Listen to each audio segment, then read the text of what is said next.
It sure is hot in here, but you know, we don't mind. You know why? Just glad to be free. Shackles on my feet so I can dance. I just wanna praise you. I just wanna praise you. You broke a chain, now I can lift my hands. And I'm gonna praise you. I'm gonna praise you. Good morning, Regenerated Church.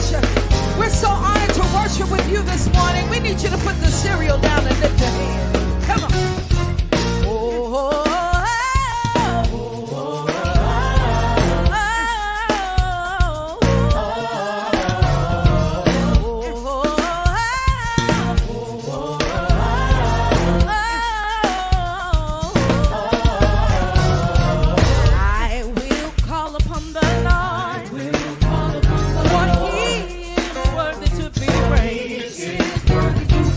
I will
right. Good evening, everybody. This is the day that the Lord has made, and we all shall continue to rejoice and to be glad. It is so good to see you all on this amazing Thursday evening. I almost said it was Wednesday, but it's great to see you on this Thursday evening.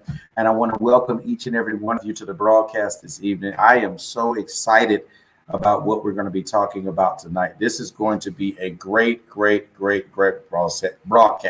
If you can hear me well and if you can see me well, can you just type yes? If you can hear me well and if you can see me well, type yes. Doing something a little bit different. Tonight with the technology. So hopefully everything runs smoothly. But I am so glad to see you all. I want to welcome you. Listen, if you have not hit the share button already, hit that share button. Tell your family and friends that we are on, because we are going to have a very real, transparent, candid conversation about a topic that a lot of people don't like to talk about, but it's something that we do need to talk about. And today we're going to be talking about anxiety. Yes, it's something that many of us deal with, but it's something that a lot of us don't like to talk about. And so I want you to get yourselves ready. I'm getting ready to bring one of my great, awesome friends who I've known for over 4 years. We're just going to flow. I told her that, it's just like we talk every day. So it's going to be just like our normal conversation. All right. And so let me go ahead and bring her onto the camera now. There she is. Mrs. Madison. Oh, my Lord. Oh, Madison, it's so good to see you and welcome you to the NSpire broadcast today. How are you today? I'm fantastic. How are you? You know, it's going to be hard for me to be formal, right? Yes. But go ahead and do it for me. Introduce yourself to everybody, please. For those who don't know me, my name is Madison. I currently let's put it this way. I've been working in the hospitality industry for about 5 years. So I've seen a lot of things. I've been through a lot of things. Currently, I work at the Royal Park Hotel in the beautiful city of Rochester, Michigan, at the front desk, and I also am as of 2 months ago, the PBX operator for the hotel as well, which is a small promotion as well. Oh. So, well, yeah, excuse me. A lot of things. Just fancy I've for got no my reason. own office now and everything. So I'm kind of, the Lord is just working with me. He's working on expanding my territory and expanding kind of the direction I go in. But, I just live everyday life. I let go and let God. That's the best way I can describe it every single day of my life. And audience, she says it so casually. She works at a hotel where the beds are like $5 million. I'm not. My hotel that I still work at part-time, we give out eggs and toast, but you go to her hotel, you got like this whole spread, like a biscuit is like $3,000. A biscuit is not $3,000, more like $2,000. No, but it's good. It's great to see you on. So we're going to go right into this. So, a lot of people said thank you. That's one thing that a lot of the feedback that I've received is people. It's like, Kevin, thank you for talking about this. It's a subject that needs to be talked about on a regular basis. So I'm so glad that you were willing and available for us to talk about this. And I know, we kind of laugh at the beginning, because one thing that you got to do is you can't let this weigh you down so much that you just cannot function. So before we go any further, let's start with that question. All right, because I'm just kind of flowing and we're going to interview about it. Can you tell me briefly, why is this subject so sensitive when it comes to people that's in a certain profession? And when we say why is the word anxiety such a taboo, scary subject that people don't like to talk about? Kevin, if I can expand on that terminology a little bit, I think it's not even just anxiety, it's mental health in general. It is such a taboo subject and kind of all over the world, not even just the United States. And one of the biggest things, I think, is because there's not enough resources out there for people to know exactly what it is. And because it's not a visible illness, something that people can see, not something that's like that leaves a scar or something that leaves, something physical, a lot of people get very, I don't know how to help this person, or I don't want to be bothered by these persons or this person's problems. And it's because there's so limited knowledge on it that there's not enough knowledge to go around. And so the more that we get into kind of talking about this is like you do things like these for your broadcast, and you have these information sessions and stuff, if you will, to where we are talking about it more, and people they don't want to talk about it. They almost go back into a closet or a corner and say, listen, I want nothing to do with this. But it doesn't make you, one thing I want to say is anxiety, mental health, mental illness, whatever it is, because most of you guys know my story. I've had a long list of interesting things that the doctor constantly says, listen, this is what we're treating, this is what we're doing. I kind of go take my own direction with it. And I say, you know what, I'm not going to be limited to my disabilities. I'm not going to be limited to the things that the doctor may have said on paper at one point. More so worry about it. But the problem, getting back to that root question, is because there's not enough information on it. Even a lot of doctors and medical specialists still are finding out things about it, bits and pieces, here on down the road as we move forward. Well, that's very key, and I appreciate you mentioning that, because especially in the church, oh yeah, anxiety is big in the pulpit. Yes. And one thing that I tell people all the time, and it bothers me, we can have a real conversation on here. Let me try to find the best words to say this. My pastoral ministerial circle is very small. Mm. It's very small. Yeah. Because now pastors and ministers and clergy, when they get together, they talk more about who has the biggest church, who preached the most sermons, deep, who can speak Hebrew, Greek. I'm still struggling speaking English.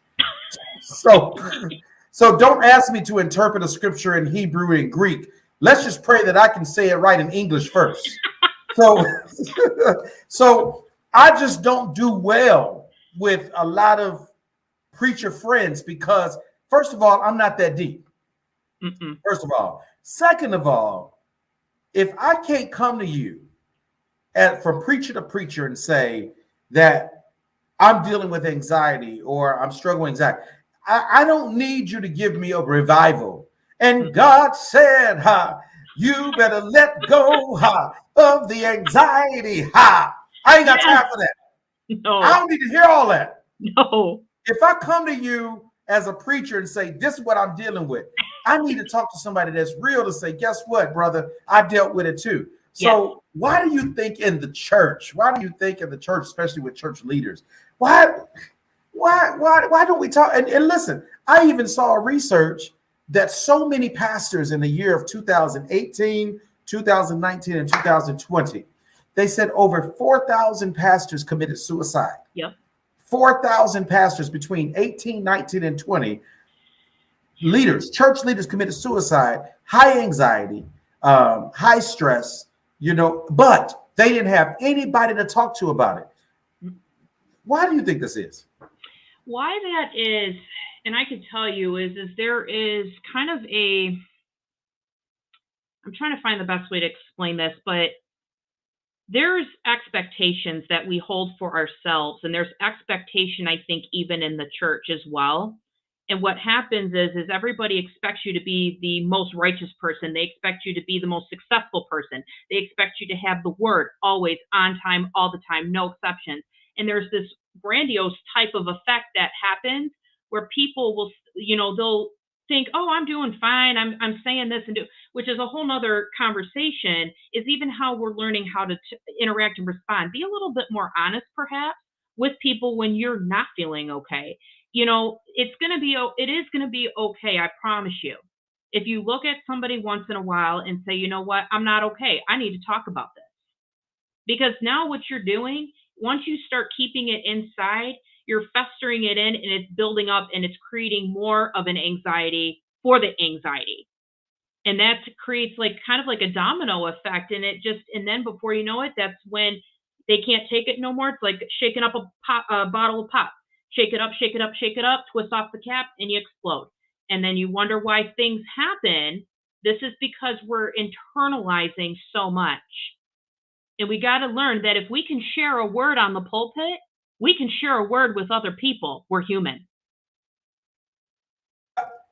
Madison, don't you start nothing on here. I'm finna put some of these comments on the screen, but I'm gonna say that again for the people in the back. Say that part. If you could share a word for the people, say that part again. If you can share a word for the people on the pulpit, you can share a word with each other. All right, that's it. Broadcast over. Turn everything off. We done. It's broadcast over. If you could share a word on the pulpit, yes. you could share a word with each other. Yes. It's amazing. We got a word for everybody in the congregation, but we can't share a word with each other. All right. All right. Let me put some of these comments because you done got me excited. All right. Elfreda Bass. The church building is like a hospital. People come to be healed and restored. Yes. Sister Bass, I love you for that. That's real. Yes. Angela Princess London. Yes, it is overwhelming, the breakdown. Yes, it is overwhelming. That is so true. Elder Karen Floyd. It's okay not to always be. Come on, yes. Floyd. Yep. Elder Floyd, I should have had you on here because that's real. Yes, it's okay to not. Listen, I've learned that, Madison, and that's why I appreciate our friendship. And I want everybody on here to know this. I want everybody on here to know this. That when I'm not okay, Madison is one of the people that I can talk to. And when I vent, when I vent. Oh, God. But it's a safe zone. Yes. It's a safe place. Always. All right. And Madison and see me on 10, 20, 30, 40, 50, 60, 70, 80, 90. Can you talk to the people about having a person as a safe place when anxiety takes over you? Why is it important for us to have a person we can go to that we can consider that safe place? I'm so glad you asked this question because I'm actually going to back it up a little bit and utilize kind of my personal experience with it a little bit and kind of share a small story. Is when I was going through kind of the beginning stages of like my mental health diagnosis and kind of everything else, I remember I felt like I didn't have a lot of people to go to because I was so afraid that people wouldn't understand me. That's what I felt. Because it just felt like a lot of times my mind was kind of just like this big open puzzle with all these pieces scattered all over the floor. And I could never find the right pieces to click into place with one another. And so what happens is you start to feel after a while, you start to feel very like I can't accomplish much. I feel like nobody will understand me. I will feel like I'm unloved. I feel like I'm being a burden to somebody else. Those are my famous words. Those were my famous words of the past, I should say, because I would be so afraid of saying, I don't want to make my problems your problems. So therefore, I kept pushing it down and down and down and down until it couldn't be pushed down no further. Then finally, people who loved me, my family, I'm going to give them a quick shout out, even though they're not on Facebook. I love them dearly because they helped me out of a really dark place. And it was all because my dad told me, he says, Madison, I wish you would have came to us sooner with certain things because we may have been able to help you sooner. And I think making yourself accessible and approachable right from the very start is going to be something that's going to help you in the long run. And not just, and you don't have to be super vocal with it. You don't have to be super like, hey, something's wrong and these are the details and the this and that, the other thing. Just say, hey, can I talk to you about something? You know, we're all human. We all go through things. We don't need to sit here and make it a big sermon and start talking in 6 different languages and all this different thing. Just give it to me straight. Give it to me real. What is something that I could really utilize from this conversation that will make me feel better? Oh, Madison, thou art. I come to you with my problems. Please lift the clouds and the mountains off my mind, that I may come before you with my issue. Oh, Madison, no. Oh, great one. I come to you as humbly as I... Ain't nobody got time for that. Nope. Nobody's going to listen to all that. Nope. It's not like, me. Madison, I'm overwhelmed. I'm stressed out. I got a lot on my mind. I'm heavy. I need somebody to talk to. Boom. Done. Done. And then that other person has to have that open door to say, guess what? Let's talk. Yeah. Without judgment. That's the other part. Talk to me and listen to me without judgment. Okay. Which means I got to take my judgmental hat off and I got to listen with my ears and with my heart. Because a lot of people that deal with anxiety, the reason why they can't find anybody to talk to, because the person is not listening. No. And that's one of the biggest things that people need is they just want to be heard. They just listen to. And sometimes there's no need of a response. There's times where I've gone to people and talk and say, hey, you know what? I don't want you to respond. I just need to get this off my chest. Yep. Wow. All right. So before we get ready to go to our first break, let me ask you this. When we talk about anxiety, people say, am I a bad person because I deal with anxiety? Am I an unhealthy person? Am I not as close to God? You know, these stigmas that goes out that people start beating themselves up. I know there's some people probably watching right now that they condemn themselves because they deal with anxiety. What do you say to those individuals that are doctors and lawyers and mothers and fathers and parents that deal with this everyday thing, but they're embarrassed about it and they're ashamed to tell people because they may feel like they are invaluable because of the struggle that they may deal with? That's a very interesting question, Kevin, because if I can be honest about something, it's not about demoralizing yourself to the point where you're feeling like you're not worthy of anything. I always say this all the time when I'm going through stuff is that God has placed me here on purpose and with a purpose. And when you say that and when you walk on that message daily, it's very short, sweet, and simple. And there is good news. For those who struggle with this, there is a way out. And I'm sure we're going to talk about that a little bit later, but there is a way to get out of, to kind of break the cycle, to live a little bit healthier life. You're not doomed for all eternity because you struggle with these things. Furthermore, you should not be tagging those mental health conditions as a part of, don't make it so much a part of you that you forget who you are and who God created you to be. That part. Say that last part again. You have been put on this earth on purpose with a purpose by God. Do not tag your conditions, your disabilities, every little quirk that is about you. Don't make it about you. It's not, okay, I'm trying to find, there's another way I want to word this. It may be a part of your life, but it's not a part of you in who you are. Because a lot of people will make that mistake. They'll say, well, I struggle with A, B, and C, and it's just been with me my whole life. I'm not saying that that's like a I don't care type of thing. What I'm saying is that there's so much more to you than what maybe the enemy is trying to bring you down as, and insert those thoughts into your head and make you overthink and go out these places. You know what? God wouldn't have brought you here and created you with such great purpose if he didn't know what he was doing. Obviously, we're strong enough in certain areas to get through those things. I want everybody that's watching right now to type, I am not my condition. Can I get everybody that's watching right now? Madison, that was so powerful. I am not my condition. I may have and let me bust everybody's bubble, because there's some people on here that's trying to act like you ain't got no condition. Listen, all of us have a condition. It may be a condition we're not proud of. It may be a condition that we don't want to talk about, but all of us have a condition of something. You may have a condition of anger, a condition of unforgiveness, a condition of stress, a condition of anxiety, a condition of depression, a condition of hatred.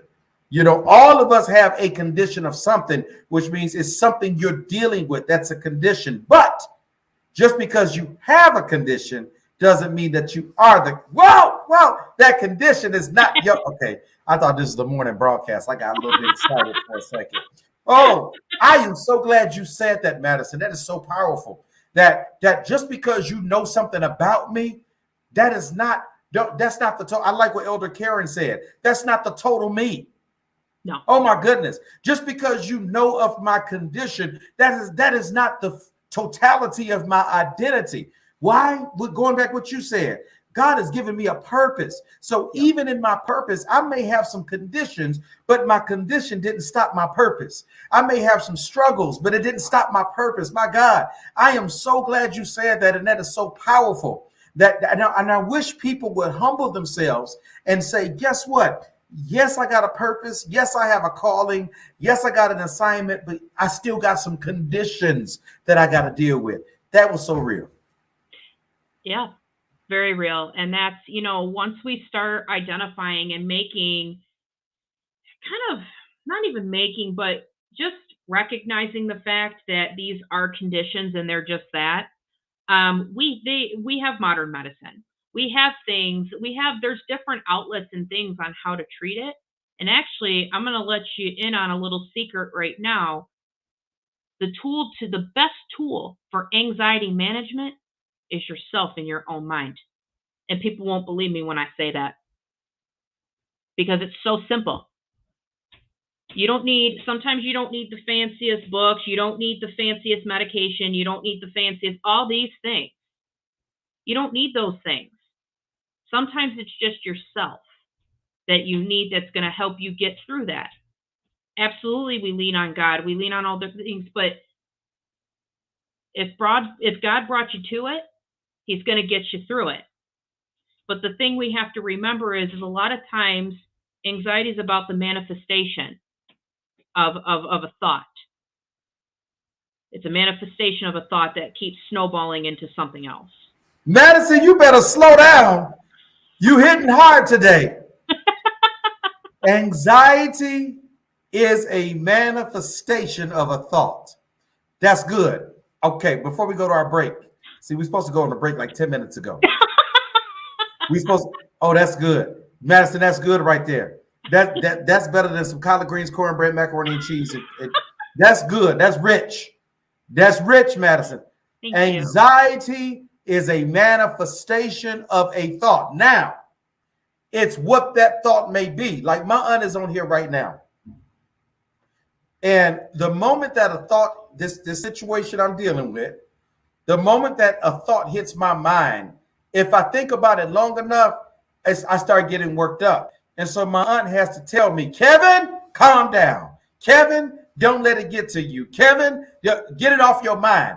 Now I understand why she was like, get it off your mind. Because if I let that thought grow in my mind, it's going to grow and grow and grow. And it's going to cause my body to react. It's going to cause my language to react. Yep. Oh, goodness. It's a manifestation. So I got to cancel the thought before it manifests. As soon as that thought that bothers me, triggers me, I got to cancel it and destroy it before it grows and takes over my life. Absolutely. Absolutely. I believe that 110%. And that's it. That's it right there. Is you can't allow it to keep growing, because if you keep feeding it the wrong things, now it's going to continue to grow. And that's a whole nother bookmark for that. Everybody that's watching right now, before we go to this break, let me encourage you. Let me encourage you all. Whatever you've been thinking about that's stressing you or whatever the case may be, you got to cancel the thought. I want everybody to type cancel the thought. I want everybody to type cancel the thought. Okay, cancel the thought. All right. Cancel it out. All right, let's go to our first break because I'm getting too excited. All right, you all, we're going to go to our first break and we will be right back after this as we continue this amazing broadcast. This is powerful. We'll be right back right after this. My life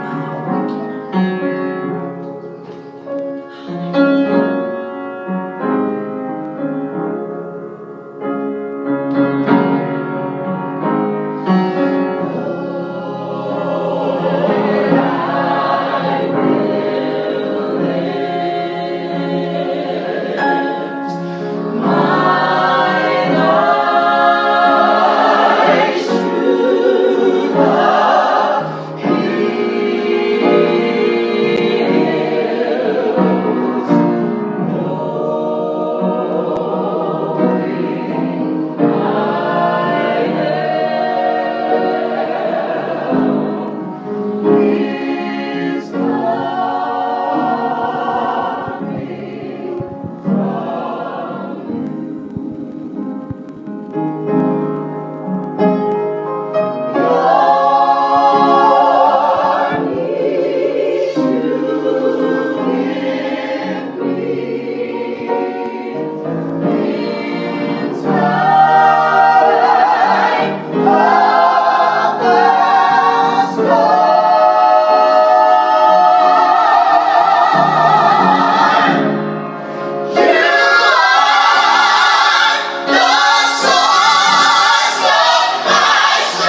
All right. You don't take much. Take two. Wow, wow, wow, wow, wow, wow. One of my favorite songs, Total Praise.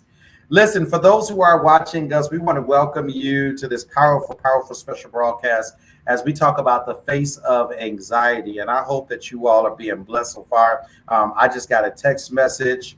From a good friend that said, Kevin, I'm watching and it is helping me. And so those are the type of messages that really just makes me feel great about what we're doing. So, and I'm sure that person is not the only one. If this broadcast is helping you in any way, go ahead and hit that share button and tell us how it's helping you and tell us how it's blessing you, because that's why we're doing this. All right. So, Madison, can you share your personal testimony of how you have gotten through anxiety? If you could spend about 3 minutes and share with us how have you gotten through anxiety? Well, probably a good place to start was when kind of all this stuff was kind of first surfacing at the age of 21. I'll kind of give a little bit of a slight backstory to this. Is all through my life when I was growing up and through high school and in all areas and other things of my life, what I was noticing is there was a lot of like behavioral changes, mood swings. I'd get very aggressive. I was not the same person that you see today. My parents kind of thought it in the back of their head. They're like, you know what, this might be something that's going on. We're not 100% positive. Um, you know, let's let's just kind of see it through to the end and see if it's just kind of like me, growing up, going through changes, doing all this stuff. Then it got to a point where I was working my job one day. I came home from work, and this is going back well over 12 years ago. And I came home from my job and I just sat in my couch in my parents' living room and I just broke down. I just broke down. I says, I can't take this no more. I felt that my life wasn't worth living anymore. I felt that, and it was just weird because my brain chemistry has been unbalanced for many years. And at that point in time, I didn't really know what was going on. There was a lot of misfiring that was going on. I came from a very loving home, so it was nothing environmental. It was very just strange, and it kind of came out of nowhere. And that was until then finally my parents sat me down and said, it might be time for you to get some type of professional help because we don't know how to help you. And out of love, we want to help you. We just don't know what we can say that is going to help this situation.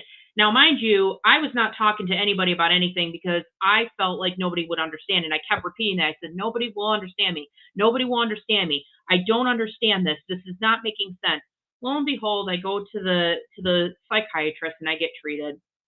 And to this day, I still take medication. And I'm open with me saying that, not just because I want people to feel sorry or play the pity card or anything, but because I want to inspire other people and say, you know what, without the intervening that happened and without the intervention that took place of how I manage this and learn more about it, I wouldn't be where I'm at today. And that's one thing is God said, I'm going to allow you to go through this, but I'm going to keep you covered at the same time. I'm going to allow you to see this ugly side so that way you can get to that better place. And because of how strong I've created you to be, you are bound and determined. And there was times I was hospitalized. I was hospitalized for 7 days of my life, and it was the worst 7 days I've ever experienced. I didn't know where I was. I didn't know who I was. And furthermore, I didn't even know what day of the week it was. All I knew is I was there because I had threatened to take my own life. And I will get up here on a camera and say that all day because I want people to understand that these are very real things that people deal with.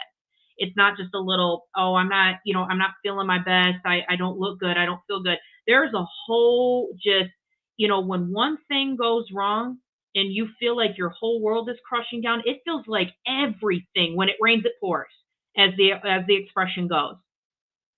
And one thing that's helped me get through this, and one thing that even my therapist that I still see to this day, she is great. She's taught me a lot of things, and she taught me during that process of my healing, more importantly, that anxiety, all it is it's a train of thought. It's a train of thoughts. And I said thoughts with an S, multiple, because that's exactly what it is. It starts off as something, and then it turns into something else, and then it ends up snowballing into something else. Then before you know it, that's when depression starts setting in. And it's that anxiety that is left untreated for a long period of time, it will and can turn into depression, because now it's those thoughts that are not lifting, they're manifesting. Think of it as like a kind of like a pressure cooker, if you will. You put ingredients in there and you let it sit and you let it simmer in juices or water, whatever you may do, it's going to cook, it's going to manifest into something. That's exactly what our thoughts do. If you keep them under pressure and you keep them in and you keep adding things to the fuel to the fire, like not the right things, you're not eating the right things, you're not sleeping at night, you're not doing all these things, you're creating that problem and making it further and further till it can't produce anything positive in your life. And I said, you know what? This is when I said I got to start making changes for me. I got to eat better. I got to start, and you know what? And it's all one thing at a time.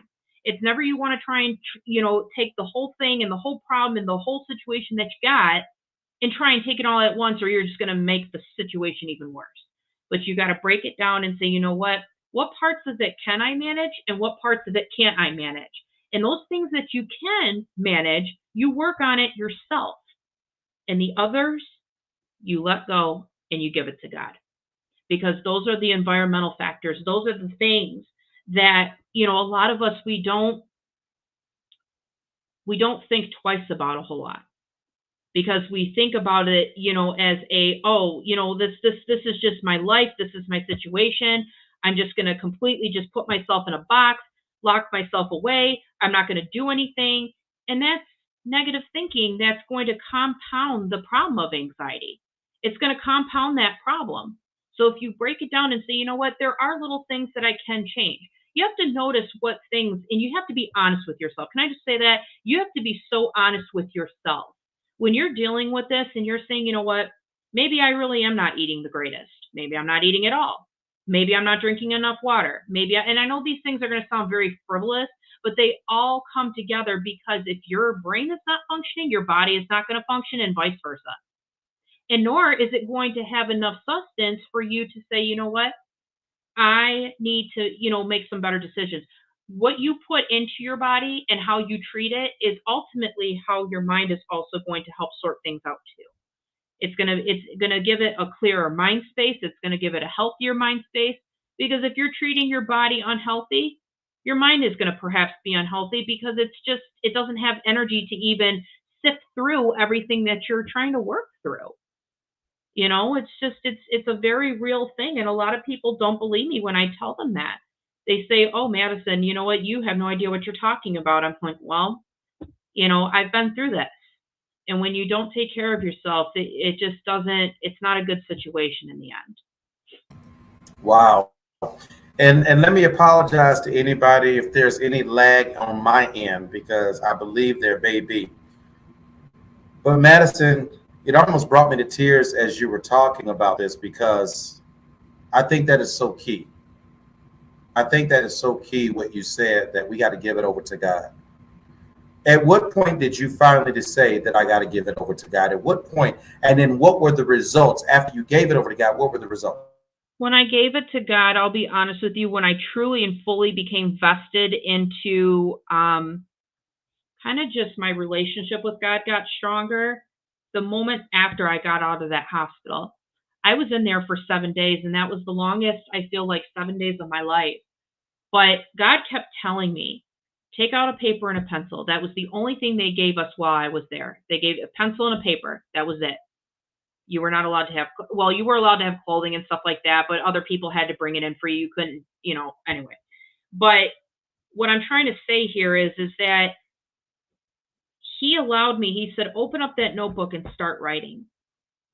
And I never would have thought to this day that writing would be such a big thing of mine, but I love doing it because it helps just get everything out on paper. You should see my apartment. It's filled with paper, but that's beside the point, is that I truly turned it over to God when he said, would you just trust me? And he was practically just, I feel like, in my face about it. And I was laying in that bed, just taking up space. People were trying to talk to me. I was shutting them out. I said, get away from me. I was aggressive. I was a force not to be reckoned with in that place, because I was just very confused. I had no idea what was going on. you know, and so when God literally told me, he says, you know what, you just need to trust me on this. And I'm gonna share a little piece of inspiration for my people who are in school still. When I was going through all of this, I didn't withdraw out of school. I was still in school. And you want to know what? When I came back from the hospital, you thought a week out of school would totally put you behind. Do you know it was God that propelled me, that said, just take one day at a time. And when he told me to take one day at a time, I thought at the end of the semester I was going to be doomed, because I said I was going through a lot, up and downs, looking for jobs, didn't have a job, you know, institutionalized everything. I came back at the end of the semester with an A. And I don't even know how that's possible. I don't know how that's possible, but you know what? And then I started thinking about it. I'm like, it was possible because God helped me make it possible. He made a way out of no way, because at that point there was literally no way. Everything was just a mess, a blur, everything. And he literally said, you know what, to take each day by day. Don't worry about 3 days from now. Don't even worry about 24 hours from now. It hasn't happened yet. And that's where I live and breathe off of that serenity prayer every single day of my life. Wow. Because it is granting me the strength for the things I can change, while it's also granting me the wisdom to know the difference of when to walk away from things that can't control me. And those are two things that you got to have. You got to have strength and you got to have wisdom. For the things that God breaks you through, you got to have strength to go through those things. But in order to have the wisdom, you need to have the strength and those experiences that you go through in order to make it out. Well, Madison, let me just say that from the time that I first met you to today, you have come a long way. I told you that privately. I'm telling you that publicly. And no one will understand the connection that you and I have. They will never understand. The moment that they understand it, they don't understand it. The moment that they think they understand, they don't know. Because I have watched you go through some storms. I've watched you go through some challenges. That's what a true friendship is. We've been through ups, we've been through downs, we've watched. And to see the growth, we need people in our lives that's going to celebrate our growth. Mm-hmm. Oh my goodness. We got people in our lives that's always tearing us down and this and that, but you need people in your life that's going to celebrate your growth. The people that met you one way and now you're this way. That's a blessing. And so I'm proud of you. And I'm sure that everybody else is, you know, we're really proud of you, seriously, you know, and I'm not trying to be condescending when I say that, but there was a period where you would not have gotten on an international broadcast, because we got some people watching from Toronto right now. We got people watching from California. I got a family watching from Tampa, Florida right now. So you are on a international broadcast and you have made yourself vulnerable where thousands of people are going to hear this transparent story that you have shared. And the fact that you are comfortable enough to say, look, y'all, I know what it looks like on the outside, but there are still some things I'm dealing with on the inside. That's huge. And thank you for talking about the therapist. I tell the broadcast all the time, and it's not a secret, that I have a therapist. And I went and got my therapist myself. I went on Google and I found my therapist. I've been seeing my therapist since 2018. Wow. 2018. And it was the best decision. I went from seeing my therapist every week. For 2 years, I saw my therapist every Thursday. Yep. And then when I found myself kind of healing, I went from every week to now just twice a month. And still today, I see my therapist twice a month. I'm a preacher. I'm a teacher. I'm a motivational speaker. I produce my own broadcast. But guess what? I still have and I love my therapist. We only meet for 1 hour. And I still today don't understand how she could just sit up there and stare at me while I'm talking. You know, I asked, I said, what goes through your mind when I'm talking? I said, I'm just processing. She said, I'm just processing. I said, you are just amazing. She said, well, Kevin, and this is what my therapist told me. She said, Kevin, your life is listening to others. Now watch this, Madison. My therapist said, Kevin, your life is listening to others. As a preacher, you're listening to people. As a teacher, you're listening to people. broadcast. You're pouring into people. She said, but when do people listen to you? Yep. And when are people pouring back into you? She says, so this therapy, for those who are struggling with looking for a therapist, therapy does not mean that you're crazy. Nope. Therapy does not mean that you're unstable. Mm-mm. But the benefits of therapy allowed me to tap into some parts in my life that I didn't know existed. Yep. Therapy allowed me to heal from wounds and scars that I could not heal with medication and alcohol and drugs. Yep. You know, so my therapist, I still today, I don't know if she's Christian. I don't know what her faith is. She never shared that with me. Probably because it's none of my business. You know, that's probably why. You know, probably why. Another thing is, our average therapy session is almost $500 per hour. Yep. So my therapist, when I say the deal that she has cut me, it is absolutely amazing. And I said, this is nobody but God, because God knew with all the things that I juggle, Kevin, you still need somebody balanced, somebody that's unbiased, that will listen. Yes. To pure. So had it not been for, of course, spiritually, because I know we got some spiritual folks on here. Had it not been for God, yes, we know that. But God sent my therapist.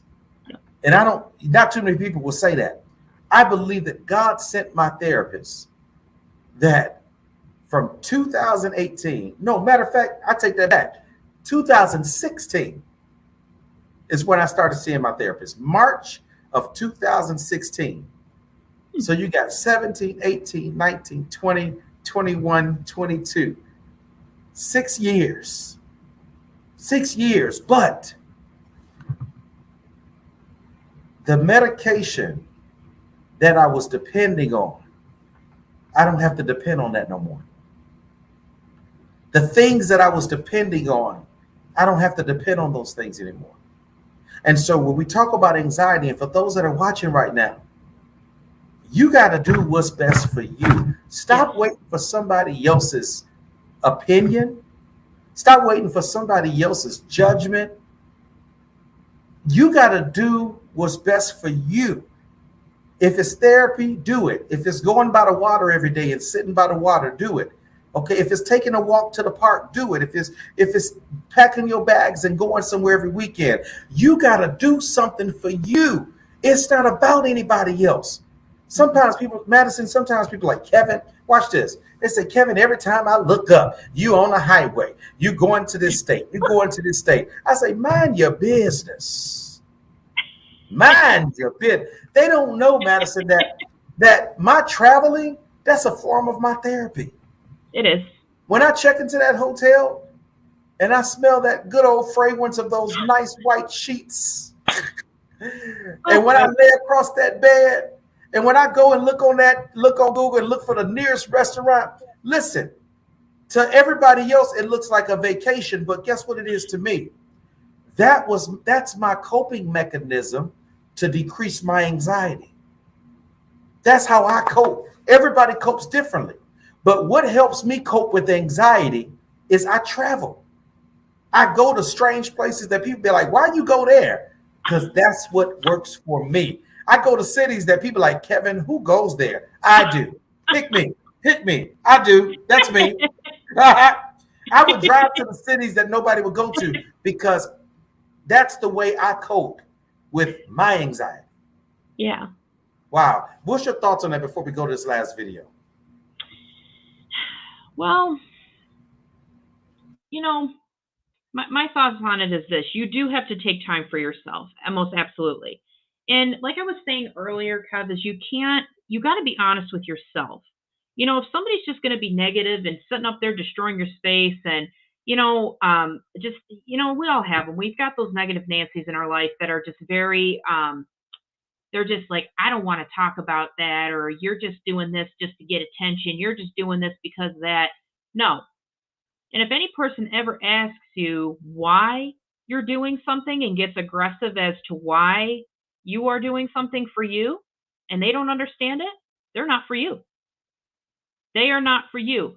if they've got to be that controlling to say, you don't, not that you don't need this, but I don't think you need this. It's just extra wasted money, blah, blah, blah, this and that. We've heard every excuse in the book. We've got one of those people, and some of those people in our lives that just, they won't understand that it takes sometimes certain things in order to get over certain things. And in order for you to do that, you need to prioritize and say, what is it that I actually enjoy doing? Take time for me. This ain't about you. Your story ain't about you. Guess what? You're an addition to my... Say that again. Okay, you about to get me excited again, man. See, I was all calm. I was doing good, and you done messed up and got me excited again. Say that. Go back. Rewind. Rewind. What? Do we use cassette tapes anymore? Okay. Can I press the rewind? Rewind. Say that part. What you just said again. This is my life, not yours. This is my me, not yours. And the moment you step into the me boundary and you've crossed that line and you start telling me how to live my life, falls on deaf ears. See, I can't drop a mic because I ain't got a mic to drop. Marker drop, boom. Pencil drop, boom. Water bottle drop, boom. Listen, before we end, I want everybody, there's this video by Steve Harvey called Positive Words. I want us to check this out, and when we come back, we're going to wrap this powerful interview up. All right, but I want y'all to see this. Thank you, Lamithia. Lamithia Champion gave me a microphone. Lamithia, thank you so much, because I was looking for a microphone to drop. So I'm going to use, Lamithia, I'm going to use the virtual microphone. Boom, mic drop. All right, so I want everybody to watch this video clip. This is our last clip on Positive Words by Steve Harvey. And I want you to all to really listen to this. And when we come back, we'll wrap this powerful interview up with Madison as we talk about anxiety, okay? So everybody, stay tuned. Check this out, and we'll be right back. You have control of this. This belongs to you. This is yours. You're the captain. You're the master. You're the foreman. You're the general. You're the head. Don't give control of this to nobody, especially the devil. Do not let Satan come in here and function and operate, because he has one mission: to keep you off course, to make you not think it's possible, to make you think that God don't hear you. His job is only to destroy you, to make sure that you don't become what God intended for you to become. That's the mission of the devil. Now, if you don't believe in the devil, this conversation ain't for you. If you don't believe in God, this conversation ain't for you. I'm not talking to you. I'm talking to people who are spiritually based. If you get control of this, that's why I'm telling you these two books. Look, the best book you can read is the Bible. If you read the book of Proverbs over and over and over, it's the book of wisdom and understanding. It would really help your life, man, if you just read. Now, I'm going to be honest with you. That's the only book in the Bible I've read cover to cover. I've only read the book of Proverbs. I've read some scriptures every now and then. I only know 5 or 6 scriptures by heart. I'm just going to be real with you. But I've memorized them 5 or 6 scriptures, and them 5 or 6 got me here today. I know a lot of people that know the Bible inside out ain't got nothing to show for it. You know why? Because they memorized it, but they didn't apply it.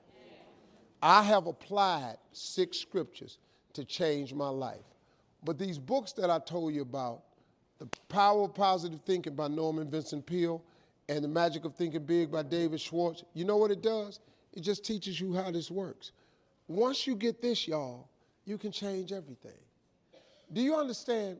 Negativity, let me just give you this and I'm going to walk away.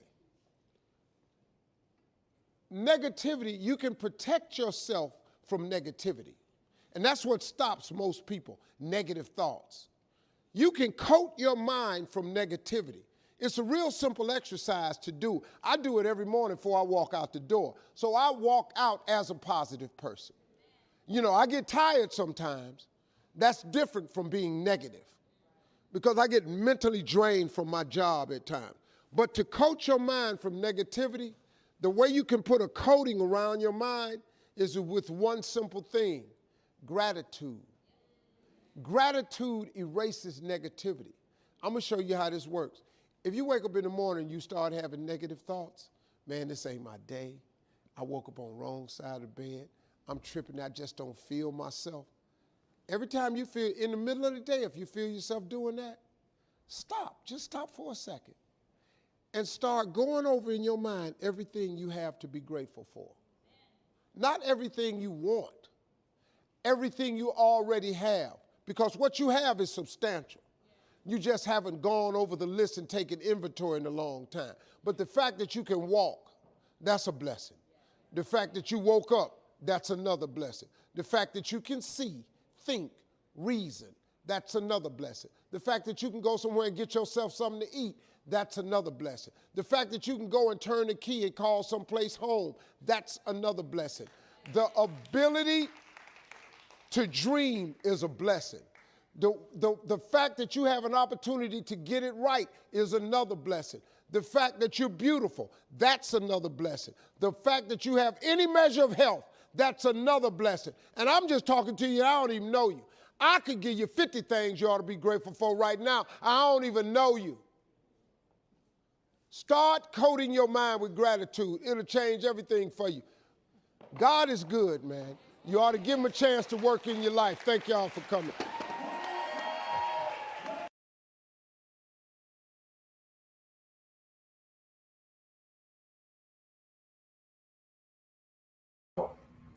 Wow. What do you think about that? That was incredible. I love it. I think I like what he said. Gratitude erases negative thinking. Yep. So for those that are watching, one of the best ways to get over anxiety is to start thinking about something positive. Yes. You know, one of the best ways to overcome anxiety is to not think about your problems, but think about your success. You know, don't think about your failures. Don't always think about the things you're bad at. Don't always think about your mistakes, because that when you think about your mistakes, it really makes you feel uncomfortable with your own life. But the fact that I can get out of the bed on my own, I don't need assistance. The fact that I can jump in a hot shower, the fact that I can get dressed, the fact that I even got a closet that I can pick what I'm wearing today. You know, the fact that I have a job to go to, that when I open my refrigerator door, that I got some food in there. I'm not standing in line waiting for food, you know. It's these small things that if we put our minds on things that we are thankful for, then we won't spend so much time on things that we didn't accomplish or things that we didn't get in our lives or mistakes that we've made. And part of anxiety is just a base of negative thinking. Yeah. So I want you to wrap it up for us. Do you have any last thoughts before we get ready to close this up? one thing that I would say is that the face of anxiety is never final. We put a lot of stock into where a thought can go and where it can lead us. You know, and anxiety is it can be good in some instances. It helps us, produce more at times. There are healthy levels of anxiety. But the one thing that I would say is to not only erase the problem or erase the worry, because sometimes that's very hard to do, but be very realistic with yourself and with others. And I truly underline that portion of others, because others, there are people out there who care. There are people out there who want to hear from you. But if you keep it all bottled up on the inside, there's no telling what can happen. And that's where, other unfortunate circumstances start taking place, because you chose to not do anything for yourself and for those who love and care about you unconditionally. That's true. And everybody has a coping mechanism, right? Yes. So y'all know who I'm about to bring up here, because, oh my goodness. Come here, Kaya. She's wanted to get on this camera Aw. forever. Come here. You've been bothering me the whole broadcast. Do you want to get on here again? Is that what it is? Come on. Come on. All right. So, Aw. Kaya, I don't know what it is, but every time I do a broadcast, she pops up out of nowhere. She is I don't so know what it is. She could be Aw. way on the other side of the world, but when I'm live, she finds a way to get to me.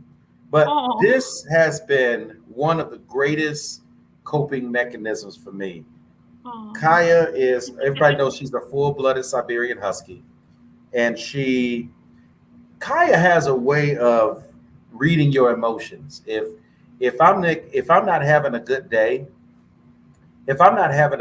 like she'll pause. She rubs my shoulders. I'm like, what are you doing? Like she knows. Like she knows. Okay, all right. Are you done? Does that mean you're done? Are you finished? Can I start back talking now? Are you done? Okay. All right. Well, so I'm trying to finish the broadcast. What are you gonna do? All right. So Kaya, see, there she go. I told you. She's very affectionate. Very affectionate. She's very affectionate. But as I said, everybody has their own coping mechanism. And it could be a hamster, it could be a dog, it could be a bird, it could be so many things. It could be a cat, it could be so many things. But, out of all the dogs that I've had, Kaya has been one of the best. And then I did my research, and they said that huskies are very therapeutic. They said that huskies are very therapeutic. All right. And so that's one thing that I'm blessed of. But Madison, let me just say this. You have been such a blessing to this broadcast.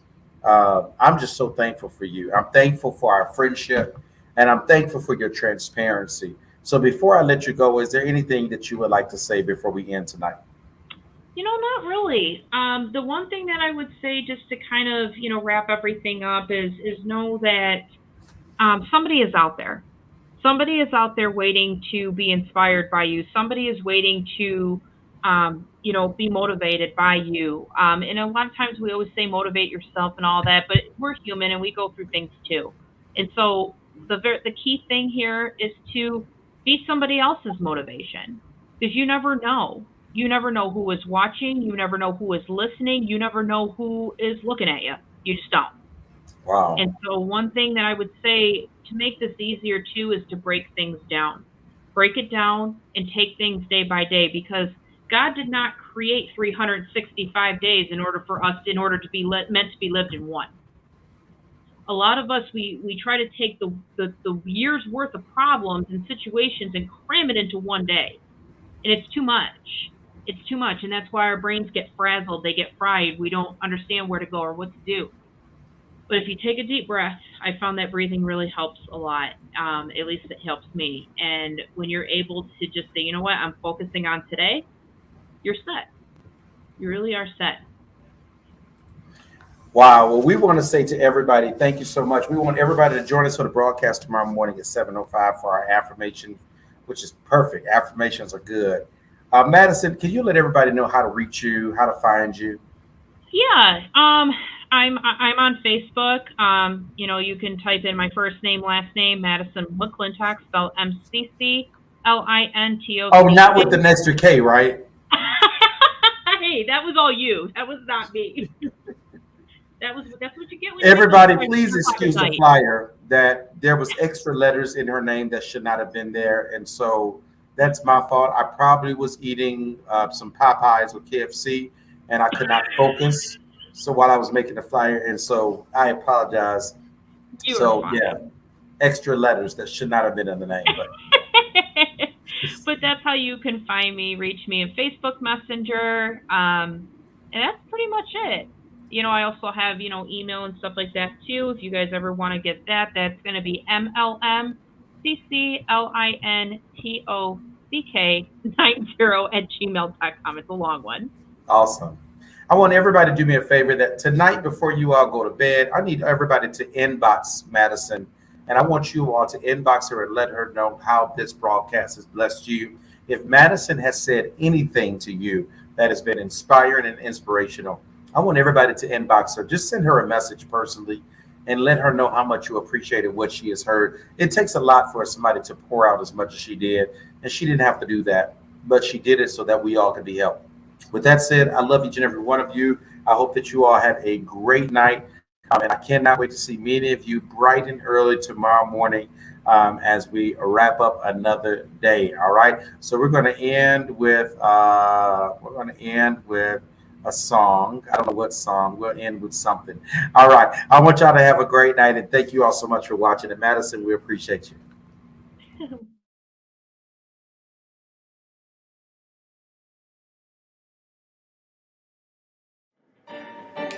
It sure is hot in here, but you know we don't mind. You know why? Just glad to be free. Shackles on my feet so I can dance. I just wanna praise you. I just wanna praise you. You broke the chains, now I can lift my hands. And I'm gonna praise you. I'm gonna praise you. In the corners of my mind, I just can't seem to find the reason to believe that I can break free. Cause you see, I have been down for so long that like all hope is gone. But as I lift my hand, I understand that I should praise you through my circumstance. Shackles on my feet so I can dance. I can dance, y'all. Praise you. I can dance, y'all. Praise you. You broke the chains, now I can lift my hand. Lift my hand. I'm gonna praise you. And I'm gonna praise you. Everything that could go wrong or went wrong at one time. So much pressure fell on me. I thought I was gonna lose my mind. Lord, I know you wanna see if I will hold on through this trial. But I need you to lift this load. I can't take it no more. Shackles on my feet so I can dance. I just wanna praise you. I just wanna praise you. You broke the chains, now I can lift my hand. And I'm gonna praise you. I'm gonna praise you. Through the fire and the rain, bound in every kind of way, God has broken every chain. Let me know right now. Shackles on my feet so I can dance. I just wanna praise you. I just wanna praise you.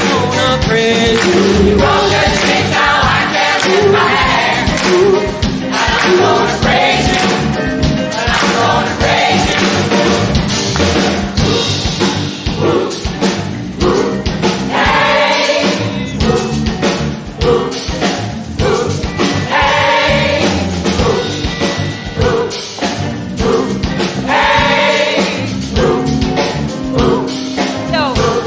Yo, here is the tone. Back with the bass. The jam is live and it's back, and I don't waste time. On the mic with a dope rhyme. Jump to the rhythm, jump to the rhythm, jump. And I'm here to combine beats and lyrics to make you shake your pants. Take a chance. Come on and dance. Guys, grab a girl, don't wait for twirl.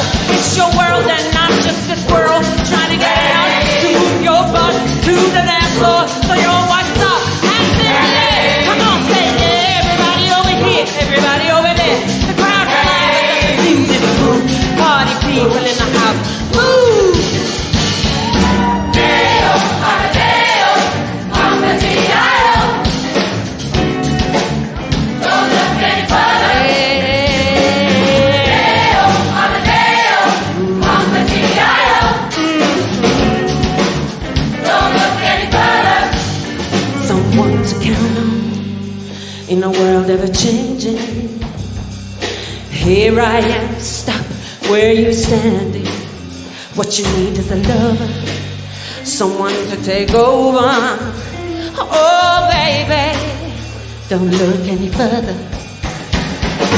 Deo, Amadeo, Mama G.I.O. G.I.O. Don't look any further.